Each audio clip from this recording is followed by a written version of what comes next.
కూటమి ప్రభుత్వంపై వైసీపీ అధినేత జగన్ చేసిన వ్యాఖ్యలకు టీడీపీ నేత వాసిరెడ్డి పద్మ కౌంటర్ ఇచ్చారు. ఆర్థిక విధ్వంసం గురించి మాట్లాడే అర్హత జగన్ కు లేదని విమర్శించారు. రాష్ట్రానికి అప్పు పుట్టకుండా చేయడానికి జగన్ కుట్ర చేస్తున్నారని పద్మ ఆరోపించారు. కల్తీ నెయ్యి పరకామణి గురించి జగన్ సుదీర్ఘంగా మాట్లాడటం చూస్తుంటే దొంగే దొంగని అరిచినట్లుగా ఉందని ఆగ్రహం వ్యక్తం చేశారు. చాలా సుదీర్ఘమైనటువంటి ప్రెస్ మీట్ పెట్టారు. ఎక్కాల్సిన రైలు ఒక జీవితకాలం లేట్ అన్నట్లు అసెంబ్లీ సమావేశాలు అన్నీ అయిపోయిన తర్వాత తీరుబడిగా మాడిపోయిన మసాలా దోశను రాష్ట్ర ప్రజల ముఖాన పడేసినట్లుగా ఆయన చాలా కూలుగా విషయాలు మాట్లాడారు. ఈ విషయాల్ని అసెంబ్లీలో ఎందుకు మాట్లాడలేదు అనేటటువంటి మొట్టమొదటిగా కనీసం సమాధానం కూడా చెప్పకుండా జగన్మోహన్ రెడ్డి గారు దాటేశారు. 100 కోట్ల రూపాయలు ఖర్చు పెట్టి ప్రతిరోజు అసెంబ్లీ సమావేశాలని 16 రోజుల పాటు నిర్వహిస్తే ఒకరోజు కూడా ఆయనతో పాటు ఆయన ఎమ్మెల్యేలు కూడా అసెంబ్లీకి రాకుండా రాష్ట్ర ప్రజల సమస్యల మీద మాట్లాడకుండా తీరుబడిగా 20 రోజుల తర్వాత విలేకరుల సమావేశం అంటూ పెట్టి ఆయన మాట్లాడినటువంటి మాటలు అసందర్భం, అసత్యాలు. అసందర్భంగా ఈ రోజున ఆయన మాట్లాడినటువంటి తీరు చాలా ఆశ్చర్యం కలిగించింది. ఒకటి, ఆయన ఆర్థిక విధ్వంసం గురించి ఏదో మాట్లాడారు. అప్పులు చేస్తున్నారు రాష్ట్ర ప్రభుత్వం అనేటటువంటి దీంతో మాట్లాడుతూ కాగ్ రిపోర్టుని కోట్ చేశారు. అయ్యో జగన్మోహన్ రెడ్డి గారు, కాగ్ రిపోర్టుని మీరు కోట్ చేయాలి అనుకుంటే గతంలో మీ హయాంలో కాగ్ రిపోర్ట్ ఏం చెప్పింది అనేటటువంటిది కోట్ చేసి ఉంటే బాగుండేది కదా.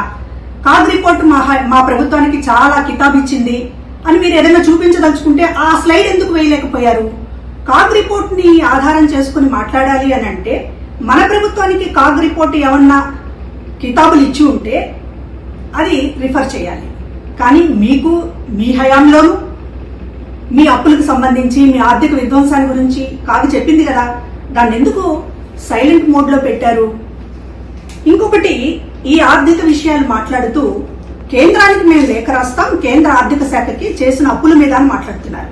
అంటే రాష్ట్రానికి అప్పు పుట్టకుండా చేయడానికి మీరు దేశవ్యాప్తంగా అంతర్జాతీయంగా లేఖలు రాస్తున్నారు. రాష్ట్రానికి అప్పు పుట్టకూడదు అనేది మీ కంకణం కట్టుకుని మీ ప్రయత్నం మీరు చేస్తున్నారు. లేఖలు రాయాలి అనుకుంటే చాలా సమస్యలు ఉన్నాయి. రైతులు గిట్టుబాటు ధరలు మీరే చెప్పారు, గిట్టుబాటు ధర లేదని.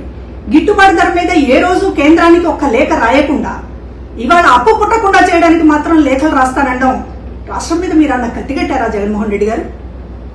ఇంకొకటి, మహిళల వేధింపుల పైన చంద్రబాబు గారి చర్యలు తీసుకోవడం లేదు అని మాట్లాడారు. అసలు ఈ మాట మాట్లాడే అర్హత జగన్మోహన్ రెడ్డి గారికి ఉందా? ఒక ఎంపీ న్యూడ్ కాల్స్ తో దేశమంతా రాష్ట్రం పరువు తీసినప్పుడు ఆ ఎంపీ మీద మీరు ఏం చర్యలు తీసుకున్నారు జగన్మోహన్ రెడ్డి గారు? మీ మంత్రులు గంట అరగంట అని చెప్పేటటువంటి ఒక అశ్లీలమైనటువంటి మాటలు మాట్లాడుతున్నప్పుడు మీరు ఏం చర్యలు తీసుకున్నారు? స్వయంగా మీ చెల్లి షర్మిల మీద ఆ వర్రా రవీందర్ రెడ్డి అనేటటువంటి వాడు చాలా జుగుప్సాకరంగా పోస్టులు పెట్టినప్పుడు మీరేం చర్యలు తీసుకున్నారు? పైగా అతను వెనకేసుకొచ్చారే. మరి అట్లాంటి వాళ్ళకి నైతిక అర్హత ఉంటుందా? మరొకళ్ళు చేయలేదు, మరొకళ్ళు చర్యలు తీసుకోవడం లేదు అని మాట్లాడేటటువంటి అర్హత ఉంటుందా జగన్ గారు? ఇంకా ఏం మాట్లాడారు? తండ్రిని లోకేష్ జాకీలెత్తి లేపుతున్నాడు అని చెప్పి మాట్లాడుతున్నారు. తండ్రులుండి ఎవరైనా కొడుకులు జాకీలు ఎత్తుతారు. గొప్పతనం ఉన్నప్పుడు మరింతగా ఎత్తుతారు. మీలాగా రాజశేఖర రెడ్డి గారి పథకాలకు పేరు తీసేయడం, రాజశేఖర రెడ్డి గారిని డౌన్ చేసి మీలాగా పైకి వెళ్లాలనుకోవడం అందరు కొడుకులు చేయలేరు కదా.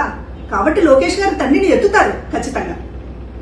ఇంకా విషయం, కల్తీ నెయ్యి పరకామణి చోరీ గురించి అంత సుదీర్ఘంగా మాట్లాడుతుంటే రాష్ట్ర ప్రజలకు అనుమానం వస్తుంది. ఎందుకంటే ఇప్పటిదాకా మీ ప్రమేయం ఉందని ఎవరు అనుకోవట్లేదు. సరే, ఏదో జరుగుంటుంది అనేటటువంటి ఉద్దేశంతో ఉన్నప్పటికీ కూడా మీరు పదే పదే అసలు ప్రెస్ మీట్ పెడుతున్నదే దానికోసం అన్నట్లుగా. కల్తీ నెయ్యికి సంబంధించి, పరకామణికి సంబంధించి చంద్రబాబు గారికి, లోకేష్ గారికి కాస్త బురద పూద్దామని చేస్తున్నటువంటి ఒక విస్తృతమైనటువంటి ప్రయత్నం చూస్తుంటే దొంగే దొంగ అని అరిచినట్లుందే. ఏదో జగన్మోహన్ రెడ్డి గారికి సంబంధం ఉందేమో, పదే పదే ఆ విషయాన్ని మాట్లాడుతున్నారు అనేటటువంటి అనుమానం రాష్ట్ర ప్రజలకు వస్తుంది. ఇవాళ మీరు పరకామణి చోరీ గురించి మాట్లాడుతున్నటువంటి తీరు గతంలోనేమో అదేదో చిన్న తప్పన్నారు, ఇవాళేమో ఎందుకు బెయిల్ ఇప్పించారని అంటున్నారు. గతంలో పరకామణి చోరీ కేసు చిన్నదైందా? భక్తులకి న్యాయం చేయటము, దేవుడికి న్యాయం చేయడము అంటే సొమ్ము అప్పు చెప్పడమేనా? శిక్షించవద్దా? నేరస్తుల్ని శిక్షించవద్దా? మీరు ఆ తప్పు చేసి ఇవాళ నాకు దేవుడి మీద చాలా భక్తి ఉంది, లేకపోతే ఇతర విషయాలన్నీ కూడా మాట్లాడుతున్నటువంటి తీరు చూస్తుంటే మీ పాపాన్ని కడుక్కోవడానికి ఎదుటి వాళ్ళు కూడా బురదలో ఉన్నారు అని చెప్పేటటువంటి ప్రయత్నం చూస్తుంటే మాత్రం ఖచ్చితంగా తిరుపతి విషయంలో మీరేదో దాస్తున్నారు. జగన్మోహన్ రెడ్డి గారికి స్వయంగా ప్రమేయం ఉన్నటువంటి విషయాల్ని దాయటానికే పదే పదే ప్రెస్ మీట్ వంకతోటి కల్తీ నెయ్యి గురించి, పరకామణి గురించి మాట్లాడుతున్నారు. రాష్ట్ర సమస్యల మీద కంటే కూడా ఆ విషయాలనే ప్రస్తావిస్తున్నారు అనేటటువంటిది అర్థమవుతోంది. ఈరోజు